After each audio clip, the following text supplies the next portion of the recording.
No, Munnem, no, For those that don't understand Igbo language, I am trying to greet my friends and my brothers and sisters in my language because I am an Igbo woman, a woman Igbo. And because I am an Igbo woman, I have come to bring a life-changing message for you. My message today will transform your reasoning. My message today will change you as a man, change you as a woman, change you all as Africans. And what is that message? For the married women. A very good friend of mine on Facebook who is watching now sent me an inbox message. And what did the message read? She said that this pressure, this DNA pressure on women is not really fair on the side of the woman. That look at how men are gathered, supporting the notion that women should go for DNA tests. That if the women dish to the men what they do to them, most men will fall into depression and die of heart attack. That women are suffering in their marriages. That a man will marry a wife and leave her in Nigeria and stay in abroad for many years. That a woman will stay in her husband's house like maybe she's a slave. That the kind of treatment that women pass through in marriage, men are not even supposed to open their mouth to say anything about DNA. That most of these men compel their wives to do what they do.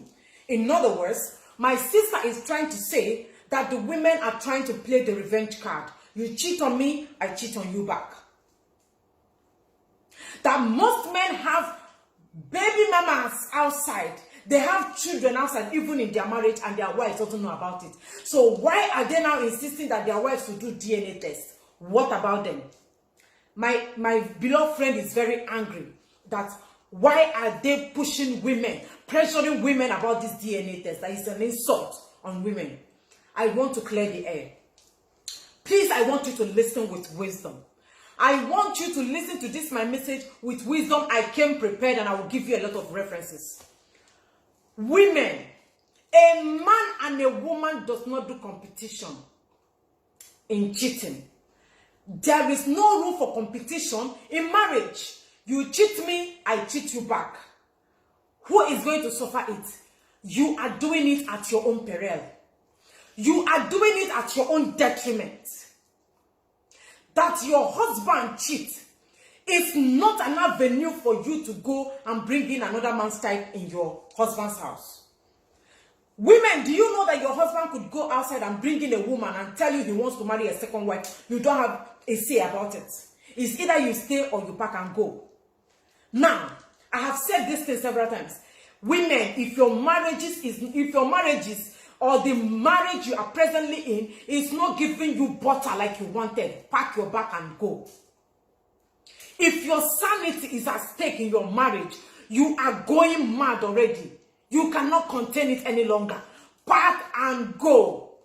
But when you stay in a man's house, claiming that you want to play the revenge card, you want to play the revenge game, as far as that he is cheating, he is going out, he has other children, you will also go and get pregnant outside.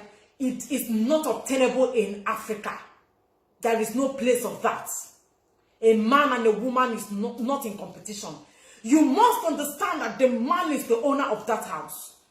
And maybe after this video, you will understand that women are tenants in their husband's house, because a man could wake up tomorrow and kick you out of the house. Do you have anything to do or say about it? Of course not.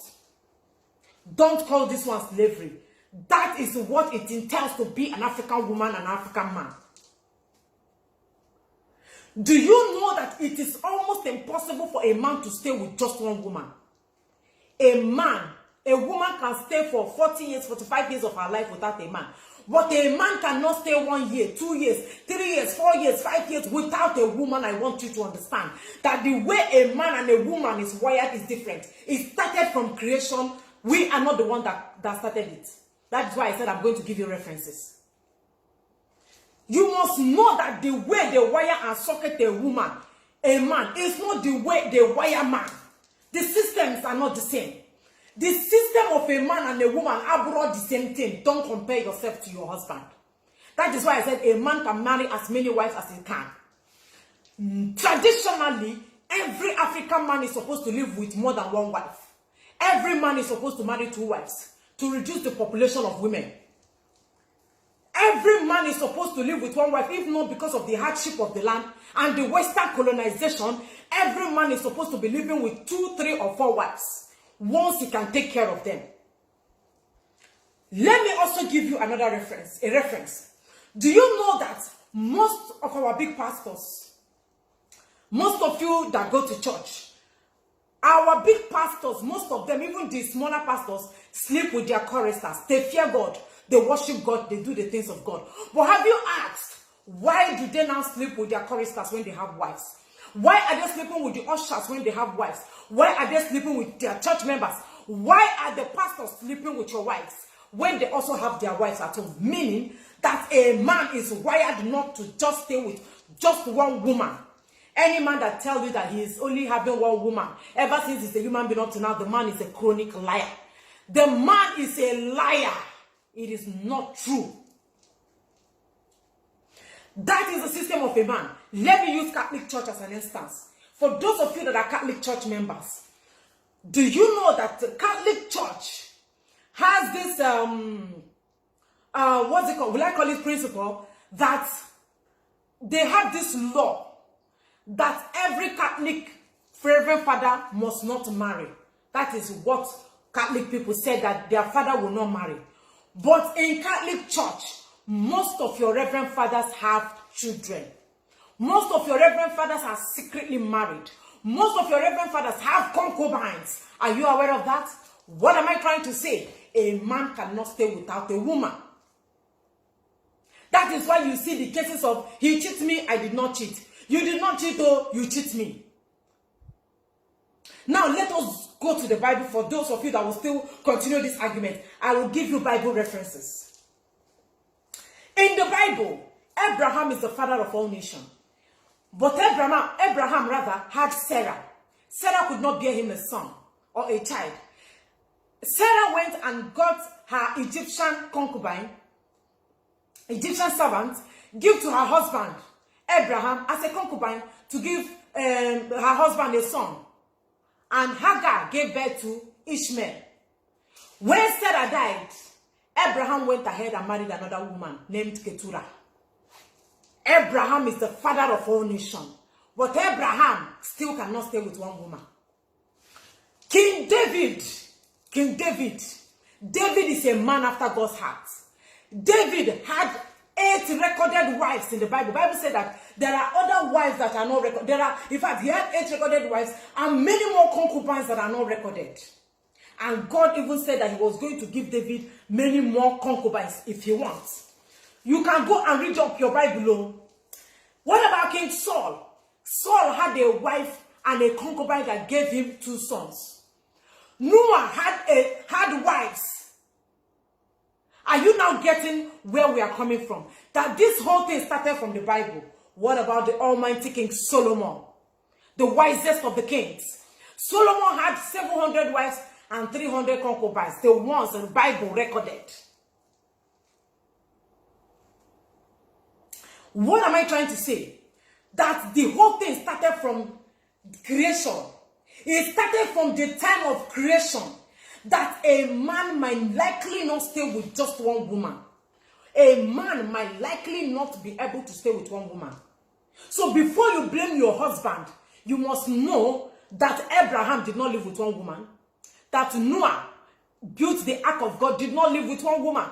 That King Saul did not live with 1 woman. That King David, the man after God's heart, did not live with 1 woman. And many more. Time will not permit me to start listing them one after the other. Western colonization is the problem we are currently facing. They came and brought their own religion. The Western colonization gave us, we have a way we worship God. But they came and brought their own religion. We now forgot the old time religion. We forgot the way we worship our God.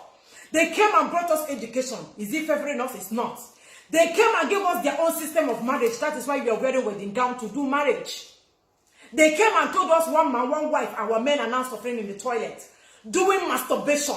Our men are wasting cartons of cartons of soap to masturbate. Now, masturbation or masturbating and marrying one wife or two wives, which one is now better? They now force our men to behave the way they know they cannot behave. They are pushing our men to act the way they know will not be comfortable for them. They now force men to do one man one. It's a Christian marriage. This marriage is a Christian marriage. You must live with one wife. That is why the case of a side chick will never stop. All these women loitering around, who will marry them? Who will marry them? And in 5 to 10 years coming, government will have no other option than to force women on men. So that is why I am saying you should not compare. Do not do that comparison that your husband cheats, you will cheat. Normally, every man should be living with 3 wives. This week, this woman will sleep with this man. Cook for him. This other week, the second one will cook. Do you know that those days, in the time of our great-grandmothers, as I am now, maybe I'm of age, I'm getting older and weak, I will bring my younger sister and give my husband to marry. Do you know that? That is why men are evergreen. Everly green. Men are foundation. But that is why in Igbo land, if you have not given birth to a male child, you have not started. Are you telling that is why in marriages, a woman will be menstruating and a man will have to wait for 5 days or thereabout? After menstruation, the woman will go into ovulation, mood swing, unhappiness, not being happy, shawarma time, what's it called? Pizza mood. So many moods before she come out of the mood. She will tell the man she don't want to do sex. Now I'm not interested. But in the time of our father, when you are menstruating, another woman will take over. All of you cannot menstruate at the same time. If this one is, if you are menstruating, you cannot serve your husband food. You can't cook for him. You cannot sleep with him. We worship our men like God. Our men are our God. Do you understand? But they brought Western colonization, took our religion, took our way of life, took our culture, took our tradition, took our everything, collected our marriage, gave us white wedding, gave us so many things that is not benefiting us, and suffering our men in toilets, forcing our men to be doing shakwa in the name of masturbation. And you're telling me that as a woman, that you are still going to be insulting your husband. If after watching my video, you continue pointing fingers at your husband that he's a cheat, you are an evil woman and you are supposed to be ostracized from the land. If after watching this video, you say you must cheat on your husband, that he cheat, you cheat, you should be spat on. You should be ostracized, pursued out of the land. It's a sacrilege for a woman to open her mouth to say that. You don't compare yourself to a man. There's a way they go through. You don't have a go through. The men have it. So you don't compare. There is no room for comparison. The Western colonization has affected us. The Western colonization has killed us. That is why cheating will not stop. Side chick will not stop. It did not stop in the Old Testament. It did not stop in the Bible. And the ones that want to introduce New Testament, did it end in New Testament? The recent pastors we have now, I don't know the New Testament pastors, have they stopped cheating? Have they stopped sleeping with other women? Have they stopped sleeping with choristers and your wives? The New Testament pastors, I'm asking, hypocrisy. We must go back to our old-time religion. The old-time religion, we must go back to our old way of life. We must go back to the way we believe. If not, you see, cheating or no cheating, your husband will cheat. Forget that, you both gave us the cheating language. He cheated on me now. He cheated on me now. We know the truth. I know the truth. You know that you know the truth. They gave us cheating. He is cheating on you. What do you call cheating? Our fathers married many wives and they stayed in love without jealousy. They had concubines without jealousy. Once he can take care of them, they live happily. This time around, your husband will just look at a woman one side and say, why are you looking at a woman who is calling you on the phone? Why are you doing this? Why are you not doing that? Bullshit. Western colonization is our problem and it must change. If not, hey, go and build more coffins. Because if the Western colonization did not change us with all the problems we have faced because of what they have done, if we don't overhaul our reasoning and throw away the Western colonization, embrace our own, take our culture, tradition, if we don't take it, women will be killing their husbands. So we are talking of DNA test. This time around, they will be openly shooting their husbands because the women of today have wickedness, hatred. My fellow men, the only thing, you see, I'm a woman, but I will tell you, fear woman.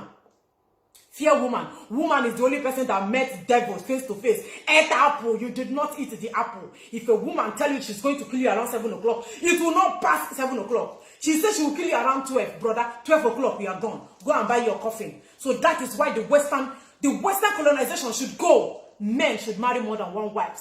And sanity will be restored in Africa. That is the message I have to tell you today. If you like, you take it all. If you like, continue going around looking for your husband who he cheat and who he did not cheat. Now you go suffer him at the end of the day. Thank you for watching.